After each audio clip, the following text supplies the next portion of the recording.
question is regarding India and USA. Directly आपके syllabus से pick किया हुआ चीज है, and to a great extent this question is inspired by the current affairs. So the question is that compare and contrast president's power to pardon. President का जो power है to pardon in India and US, इन दोनों countries के presidential pardoning power को compare and contrast करना है. दिखने में बहुत सिंपल है कि मुझे तो आता, मैं I can very easily write what is the pardoning power, but still there are issues, there are mistakes which students have committed. For example, the first mistake they will commit is that they will go on elaborating the pardoning powers. Pardoning powers का एक linear elaboration they will do, but this aspect, this directive of compare and contrast is missing. आपने पूरा pardoning power, आपको जितना आता था president के pardoning power के बारे में, India related and US related, आपने सब कुछ लिख दिया. But where is that compare and contrast? If you are writing about judicial review of the pardoning power, then you should compare both the countries. कि India का judicial review ये कहता है पार्डनिंग पावर को रिलेटेड, एंड यूएस का judicial review ये कहता है. If you are writing about the scope of the pardoning power, then you should compare, keeping both the countries in towards each other, that India में president का pardoning power का scope ये है to this kind of laws, and US में to this kind of laws. जब आप ये करते हैं तो that is called compare and contrast.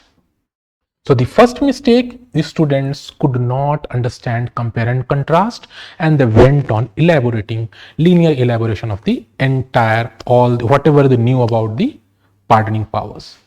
Then the second part of the question is, are there any limits to it in both the countries? दोनों countries में जो pardoning powers है, are there any limits to these pardoning powers? Limitations क्या है? Are there? तो इसका जवाब yes और नो में नहीं देना आपको. देयर आर स्टूडेंट्स ऐसे भी हो सकते हैं, वो सिंपली लिख देंगे यस देयर आर लिमिट्स और लिख करके आगे बढ़ जाएंगे. Question is asking, are there any limits both the countries? आपको दोनों कंट्रीज में लिमिटेशंस को बताने हैं कि इंडिया के केस में प्रेसिडेंट के पावर में क्या लिमिटेशंस है और यूएस में क्या है. Third part is preemptive pardons. अब ये बड़ा अच्छा सा टर्म है. I am pretty much sure कि आपने जहां कहीं से भी आपने पॉलिटी पढ़ी होगी, कहीं से आपको प्रीएम्प्टिव पार्डनिंग पावर के बारे में किसी ने नहीं पढ़ाया होगा. Because the reason being this question is entirely inspired from current affairs. कुछ महीने पहले I guess in the month of January, the Hindu में एक आर्टिकल आया, because during that time US के प्रेसिडेंट जो बाइडेन जो थे, उन्होंने कुछ प्रीएम्प्टिव पार्डन्स किए थे. तो हिंदू ने एक छोटा सा आर्टिकल दिया था कि what are preemptive powers and its provisions in India and US both. वहीं से इंस्पायर्ड ये क्वेश्चन है. तो प्रीएम्प्टिव पार्डन कुछ नहीं होता, it is very simple. Usually क्या होता है पार्डनिंग के केस में कि कोई क्राइम हो गया, समवन गॉट ट्रायल हो गया, चार्ज हो गया, सब कुछ हो गया, सजा मिल गई, then he or she goes to president for pardon. But in preemptive pardons what happens, that the president can pardon anyone even before a trial is started, even before the person is convicted. मतलब उससे पहले से ही पता है कि इसको भविष्य में होने वाले किसी भी तरीके की केसेस से इसको मुक्त कर दो, free him, pardon him in any prospective future cases. So that is called pre-emptive. Pre-emptive मतलब पहले ही कर दिया, केस शुरू होने के पहले.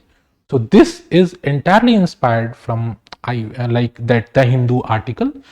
सो ये करंट ओरिएंटेड है, एक क्वेश्चन था, this was entirely current oriented, but उसको स्टैटिक से कनेक्ट किया हुआ था. So these were like, you need to decode the question statement properly by identifying the keywords, then only you can write this answer.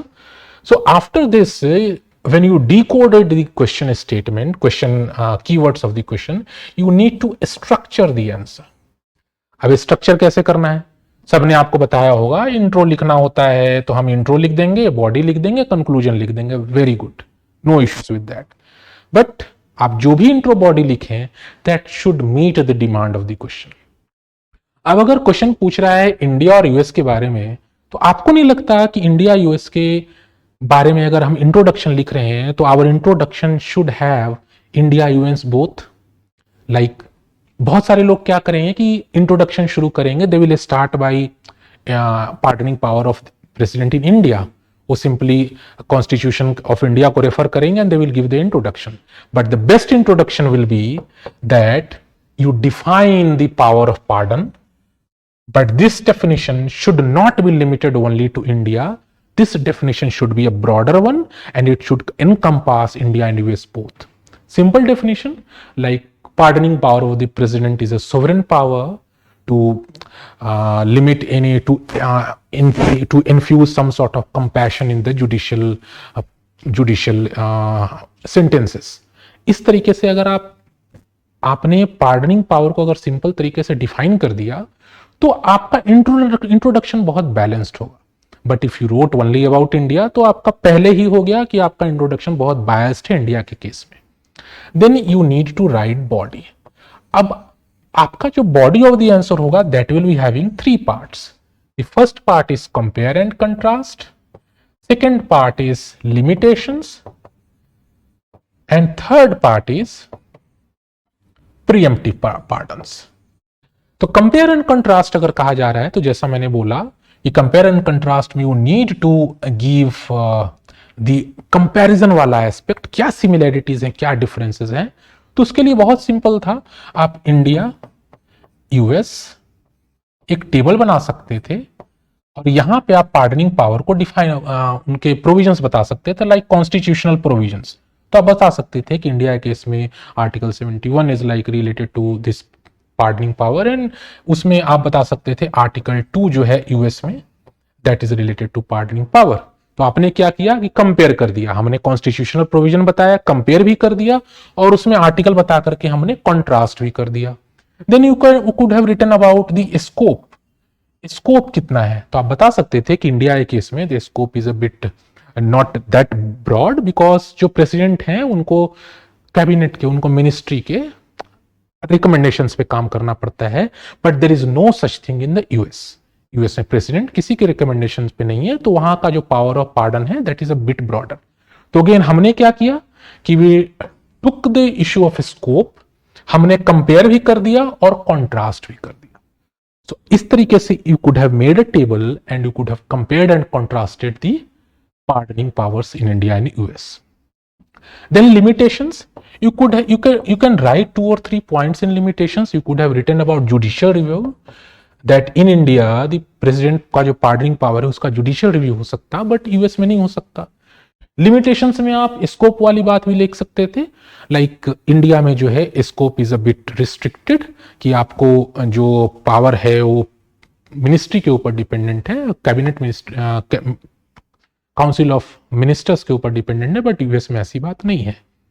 आप उसमें scope की बातें भी लिख सकते थे कि इंडिया का जो पार्डनिंग पावर है प्रेसिडेंट का दैट इज कुछ इस तरीके से है कि हर तरीके के लॉज में एप्लीकेबल है, बट यूएस में जो है सिर्फ फेडरल लॉज में एप्लीकेबल है, स्टेट के लॉज में से रिलेटेड पार्डनिंग पावर्स प्रेसिडेंट के पास नहीं है. तो दीज वेर लिमिटेशंस मतलब these were the provisions which restrict the power of the president to pardon. And in the third part of your body, question is simply asking what are. So you could have simply given 1-2 sentences defining pardoning powers, which I defined a while ago. और उसके बाद आप US का current context में example दे सकते थे कि how the president of US a few months back how he resorted to preemptive pardons. और ये पहली बार नहीं हुआ, यूएस में पहले भी हुआ था.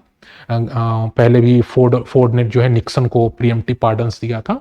तो ये चीजें you could have written over here and then you could have concluded it about the pardoning powers that the power of the president to pardon is a very good, is a decent constitutional tool to reduce any sort of judicial extremism you can say, और judicial कभी ऐसे cases में जब judiciary ने अपना कुछ extreme level पे अगर कोई सेंटेंस दे दिया तो उसको रिड्यूस करने का this is a tool. This way you could have concluded and then you could have met the demand of the question and also in 150 words. But most of the cases में aspirants ऐसा नहीं करते because उन्हें लगता है कि pardoning power है तो I will write whatever I want. That is certainly not going to fetch you the marks which toppers are getting. See you in next session.